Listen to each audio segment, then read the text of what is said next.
Hey, soccer fans, this is Nick with the Feed the Fire podcast. Welcome back to another episode.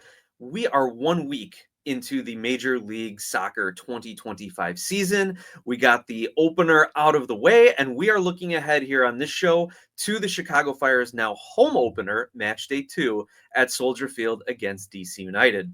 Before we get into that preview, we're also going to be discussing a few decisions by the MLS Disciplinary Committee involving Leo Messi, Luis Suarez, and Chicago's own Brian Gutierrez, because I feel like there may be a little discrepancy here. Are we seeing Miami's version of the Jordan rules now with the Messi rules that's been going on? We'll talk about it all here. But if you want to jump in and join the conversation, make sure you follow along on social media at Glasshouse Soccer, or you can email me, glasshouseSoccer@gmail.com. Looking forward to continuing the conversation with everyone throughout the social media channels, and hopefully we'll see you at the home opener this Saturday. You may not recognize me because I will be absolutely bundled up as we get ready for a frigid home opening game. I'll be there with my son. Hopefully we can get there by 5:30 when the lots open up, join the tailgate for a little bit, and then get inside for some of the festivities before kickoff. But if you don't see me out in the parking lot, you'll find me nice and cozy up in section 205 for the course of the game. Please feel free to say hi if you're around or if you see me walking about. Always great to talk soccer with any of the listeners here or the viewers over on YouTube. But now let's get into the content for tonight, the Messi Rules, as I'm dubbing them. As someone from Chicago, I'm fully aware of the context of the Jordan rules there, about how back in the 90s, you couldn't touch Michael without drawing a foul, or he was getting away with different things that other players weren't. And a lot of people saw that, a lot of non-Chicago fans, a lot of non-Jordan fans saw that as kind of the downfall of the NBA, because now every superstar is getting the superstar treatment, and you're seeing other talented players not get certain calls because they haven't earned it yet, quote unquote. So looking at what happened in this past weekend, we had a couple of different instances that I want to contrast. And as someone who played soccer and as someone who coached youth soccer, and I think as a sports fan, I can speak for everyone here, we just want consistency in our officiating, whether it's on the pitch, before or after the game, and throughout the course of the season. We want consistency. That way we know how to coach, how to play, and what to expect as fans watching the game. This already seems to be inconsistent, and it stinks that week 1, we already have to have this conversation. During Miami's game against New York City, Miami was shown an early red card and had to play the vast majority of the match down a player. They ended up coming from behind to tie it in 90+10 stunning fashion, a great goal from Messi on a volley to equalize and take the draw 2-2. But after the game, so again, I'm not going to talk about whether there shouldn't have been 10 minutes of added extra time there for Miami to come back and equalize that. That's another conversation. I haven't watched enough of the game to know that if the timing was correct or not. But after the game, Messi goes on to accost the referee or confront the referee and get in his face and just scream and yell and all of that sort of thing, right? And we know that leagues around the world and FIFA too have been trying to eliminate players' actions against referees. We've got mass confrontation rules now. There's leagues who are saying only captains can talk to the referees and other officials. We see the fourth official, if he's getting chewed out by a coach or assistant coach, or he sees something on the sideline, he's calling it into the head ref to come over and assess for a potential card or ejection or whatever else may be, a talking to at the very least. So this is a problem in the game that a lot of leagues and FIFA have recognized, and I think a lot of fans are just kind of sick of seeing it too. Not only is it time wasting, not only is it unprofessional, it takes away from the game. So we want to see a well-called game, a consistently called game, and we don't want to see players spouting off at the referee, especially because it rubs off on the youth levels. Like I even saw it in my son's 3rd grade league last fall. Kids starting to argue with the ref. Now, there are a few coaches and parents who probably could also have learned a lesson to not argue with the officials and set a better example. But it does trickle down into the youth ranks. You do see it there. Now, not that that's the main reason we need to get rid of it.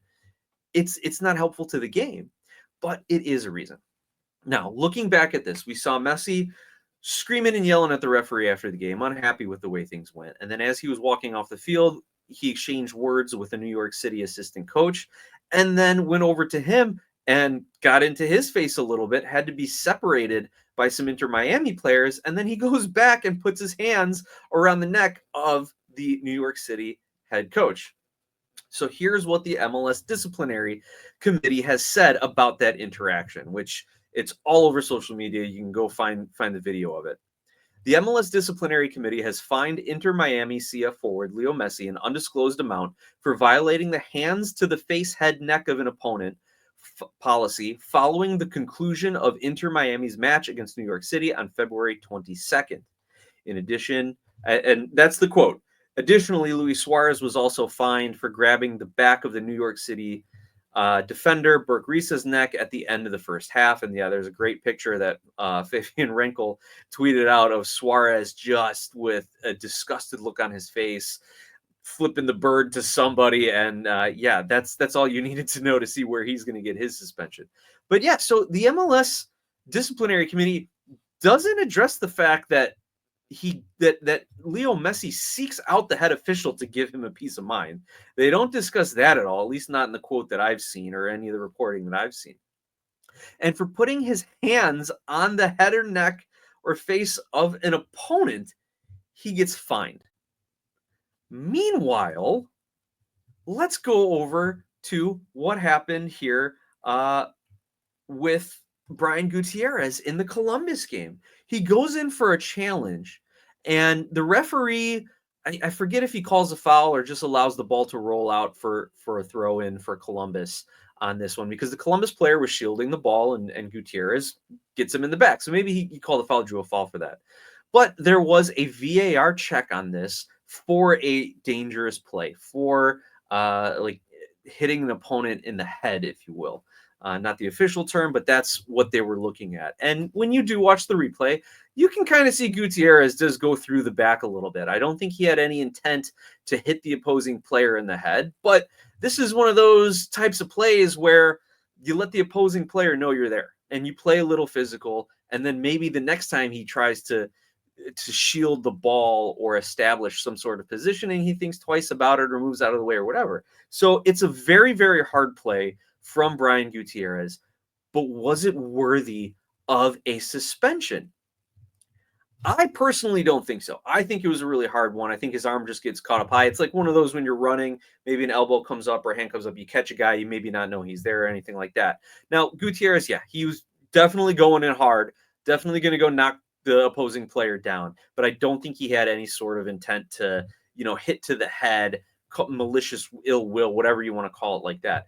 But MLS Disciplinary Committee found that that was enough to not upgrade his yellow card to a red card, because that comes with other sort of technical aspects, that it's a red card against Gutierrez, and it's certain disciplinary points against the Chicago Fire, and would they have to appeal it if it's technically a red card, or are they just giving him a suspension? So here's how they broke it down. Here's how they justify the fact that Gutierrez gets a one-match suspension. Quote, "The play was reviewed under MLS Disciplinary Committee Parameter 3, where the match officials see an incident and do not issue a red card or act on a case of clear and obvious simulation embellishment that meets the conditions for suspension." So we don't have that here. It's match officials seeing an incident. Okay, so under Parameter 3, the Disciplinary Committee shall issue either a one-match suspension on incidents in which the professional referee organization, PRO, acknowledges an on-field referee, video assistant referee error, and the committee is unanimous at red card and one-match suspension or action taken. Or the MLS Disciplinary Committee shall issue a 2 or more match suspension on incidents in which discipline warrants at least 2-match suspension. So in this case, the head referee, Foti Pazakos, recognized there was or went to VAR. So that also is allowing the committee to go back and double check because he did go make a VAR check on this. Now the committee goes on. The incident in question must be, in the unanimous opinion of the committee, from all available evidence, a clear and unequivocal red card, and egregious or repeat behavior in nature, and or such that the MLS Disciplinary Committee must act to protect player safety or the integrity of the game, and or clear and obvious simulation. Gutierrez will serve his one-match suspension on March 1st during Chicago's match against DC United. So based on that, it does look like that he has been suspended and fined, and the yellow card was upgraded to a red, though I haven't actually seen anything that say that it was technically upgraded to a red. So we'll have to maybe keep our ears out for that.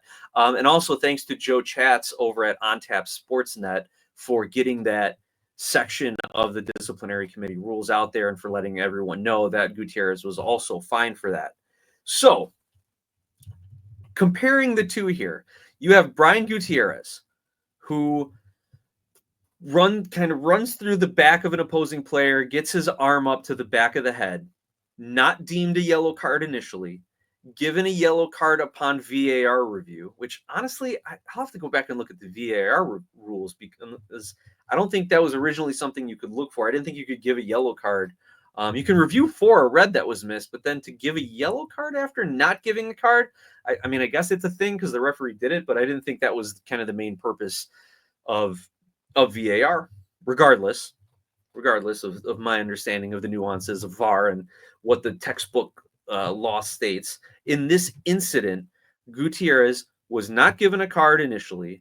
Upon VAR review, was given a yellow card, and then the disciplinary committee upgraded him, fined him, and issued a 1-game suspension.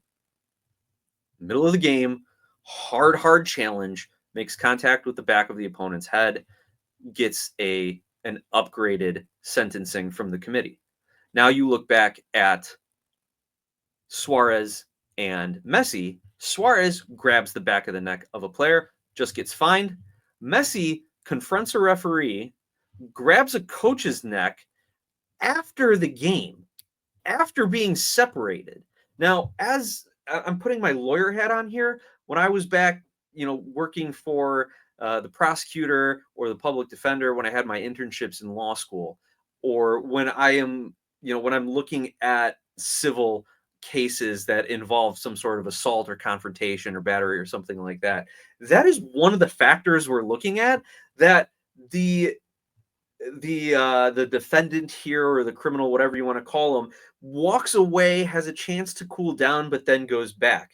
You can throw the phrase premeditated around, that he had thought about doing this, right? That you see it's after the fact and they go back and do it further. And so that is a factor to me that I don't think the disciplinary committee even considered, in the fact that you've got Leo Messi, who after the game is over, and we know the referees, after the final whistle, they all go back to the center circle and they hang out there and keep an eye on things and wait for the players to leave. Messi goes to him, then gets into it with an opposing coach, is separated, and goes back to the opposing coach. So there are plenty of opportunities for him to cool down and walk away. This is outside of any of the parameters of a game. That's always something that I think is considered, maybe not in the textbook definition of these sort of things, but whether or not a play occurred within the rules of the game, right? Like if you walked up to someone and punched them in the face while you were playing a soccer game, that is clearly outside of any of the rules of the game. But if you come in with the hard tackle and take a guy's ankles out, you can argue that that is within the context of the game and not an assault and battery, okay? So I think that the MLS Disciplinary Committee in week 1, at the very least, has proven to be inconsistent. And is that because they don't want Messi and Suarez to miss a game, or at least even miss the same game, and just see ticket sales drop and attendance drop for that one match? Let me actually look and see what is their next match. I should have thought of that before, to see how they want to, who are they allowing to see Messi, if I can be sarcastic and say it that way. Okay, Miami is traveling to Houston on Sunday, March 2nd.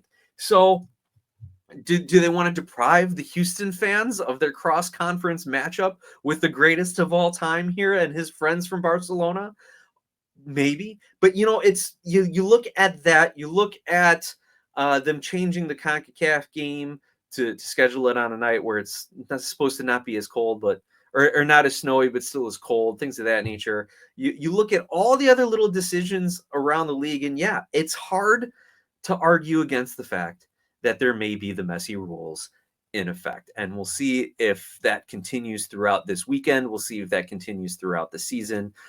We will see if that continues and Messi stays longer than his contract or does more than his base duties with Inter Miami. But that's just something where I am, and it's not like Gutierrez has a bad reputation either. I don't think he's had any such disciplinary issue either. And I don't understand how that's not taken into the equation either, or that the referee, initially doesn't give a card and then only gives a yellow. If he had given a yellow initially, reviewed it and kept the yellow or upgraded to a red, maybe I'd feel a little bit better about it. But the fact that there was no card initially, he had to see it on VAR to give a yellow, and he's the ref that's managing the game.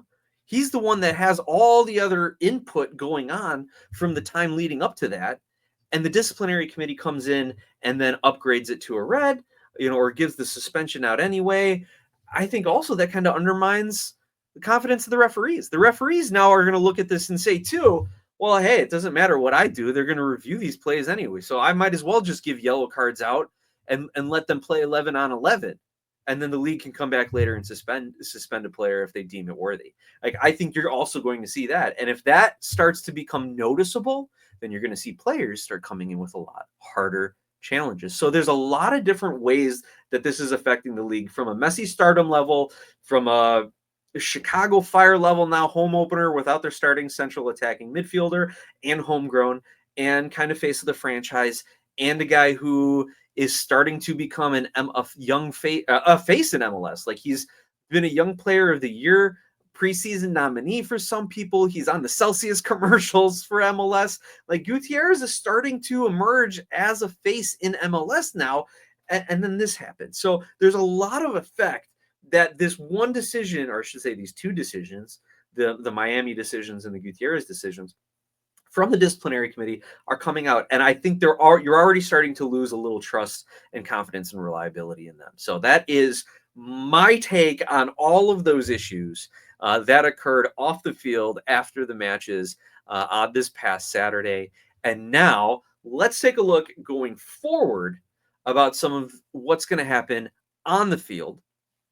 But at this time, I am going to remind everyone, for our little water break here, please make sure you go out to your local 7-Eleven, and they're starting to stock the shelves at Costco. Get out and buy yourself a bottle of Skira Icelandic spring water. We have been promoting them since the beginning of this show. Big thank you to Skira for continuing to support us now that the season has kicked back off again.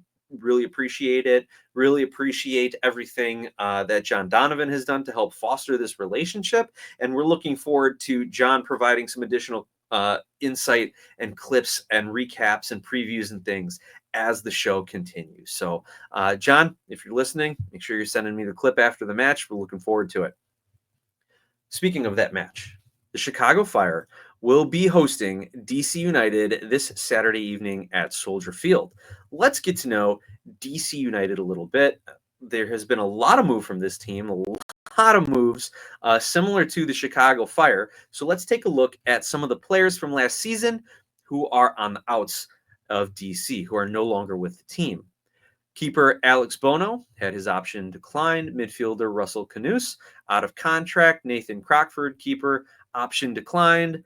Most of these guys, they declined the options on. Christian Dahome, Jeremy Garay, Tyler Miller, keeper, Martin Rodriguez, Pedro Santos, Hayden Sargis, and keeper Luis Zamudio.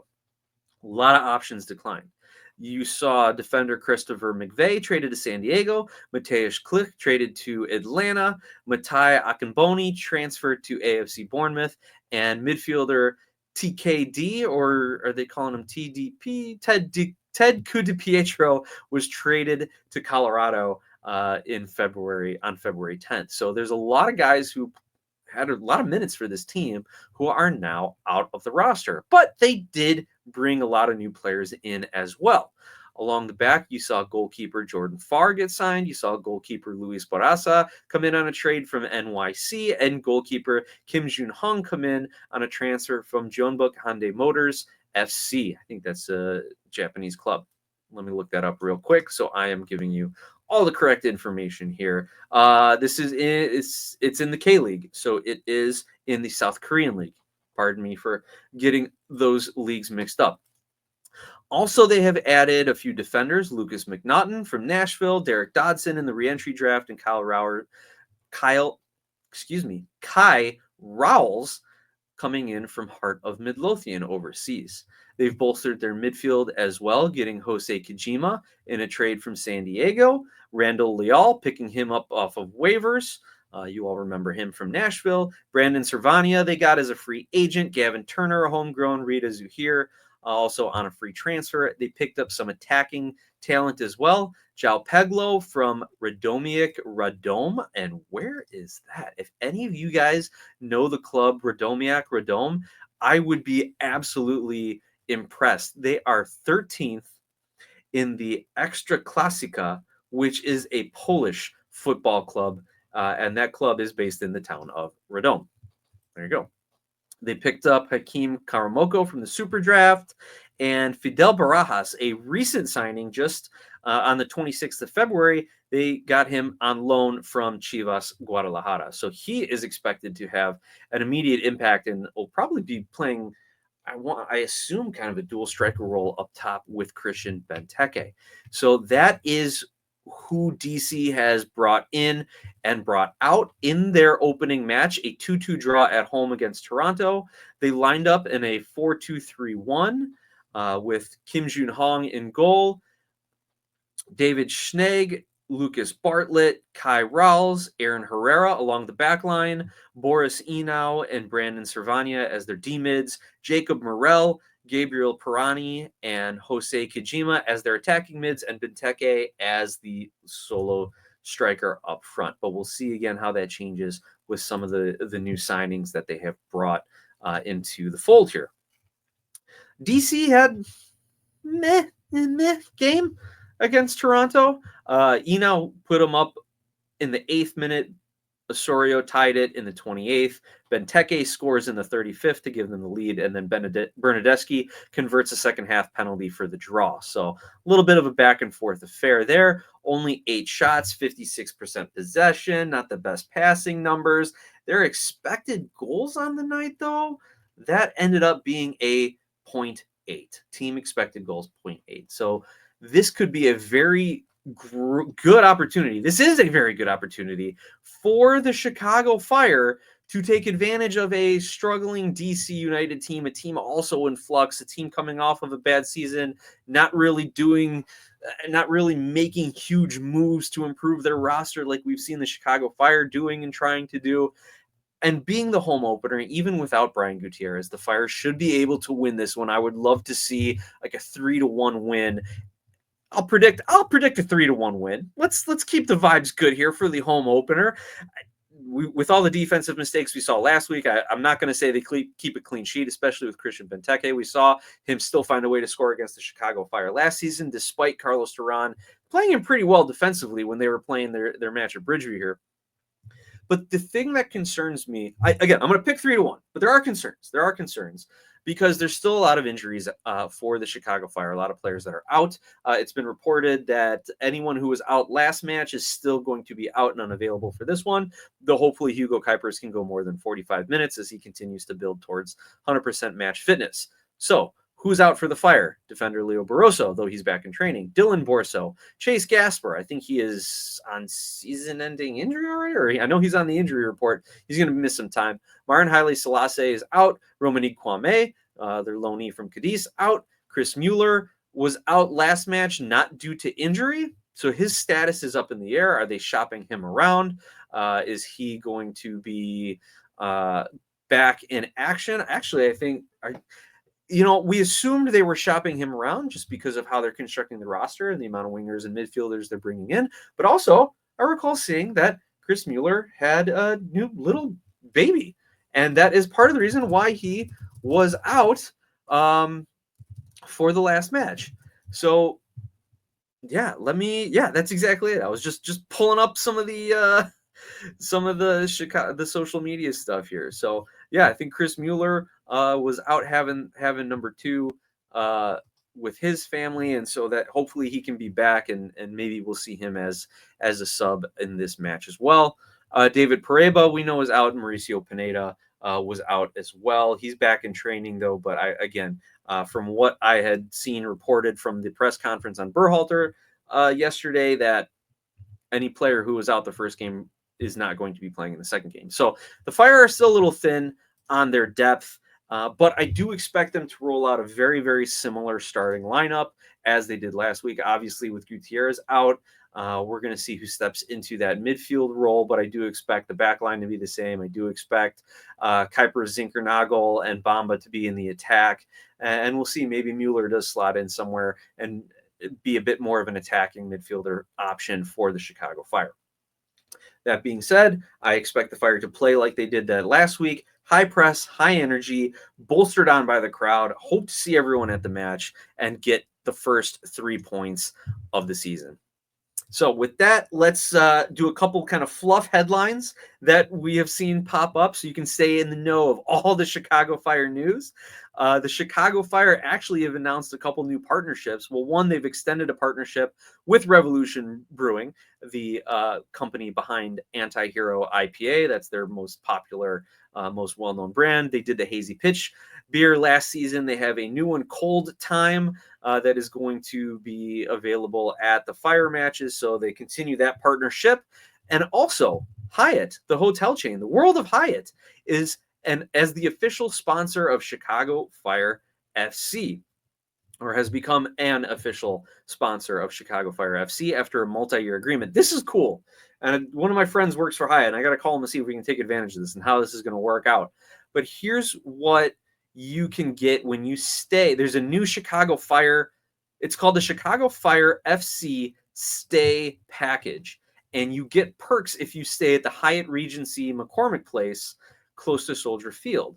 You get discounted room rate during Fire home games. You get overnight parking at the hotel, $20 credit to their market in the hotel, discounted drinks at the hotel's Arc Bar on game day. You get Hyatt by Chicago Fire branded memorabilia and a photo booth in the Hyatt Regency McCormick Place Chicago lobby. So there's some cool stuff that Hyatt is doing with the Fire, and you can stay at the one near Soldier Field and get a few of these perks.